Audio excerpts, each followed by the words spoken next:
আপনি কল্পনাও করতে পারবেন না, পৃথিবীতে এমন একটা দেশ আছে যেখানে নিঃশ্বাস নিলেই বুকের ভিতরে বরফ ঢুকে যায়, যেখানে শুধু পানি না হাওয়াও জমে যায়। আর সেই দেশের নাম হচ্ছে রাশিয়া। রাশিয়া পৃথিবীর এমন একটা দেশ যেখানে পৃথিবীর সবচেয়ে বেশি ঠান্ডা পড়ে। আর এই দেশের নাম শুনলে গোটা মানুষের গা শিউরে ওঠে। রাশিয়ার এমন একটা জায়গা আছে যেখানে ঠান্ডা মানে মৃত্যুর মতো ভয়ঙ্কর। রাশিয়ার সাইবেরিয়া অঞ্চলে আছে একটা গ্রাম, ওইমাকন। একে বলা হয় coldest inhabited place on earth. এখানে তাপমাত্রা নেমে গেছে -67 ডিগ্রি সেলসিয়াসে।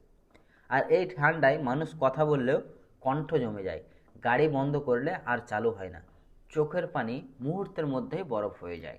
আর সবচেয়ে অবাক করা বিষয় কি জানেন, এখানে কাপড় বাইরে দিলে কয়েক মিনিটের মধ্যেই লোহার মতো শক্ত হয়ে যায়, ফোন বের করলেই ব্যাটারি ডেড হয়ে যায়।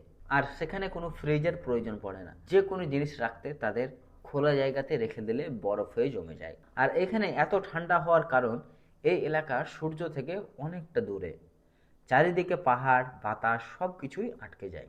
পৃথিবীর সবচেয়ে ঠান্ডা দেশ They Russia, are the first যেখানে বেঁচে Indian থাকাই girls একটা to সাহসের ever নাম। come here.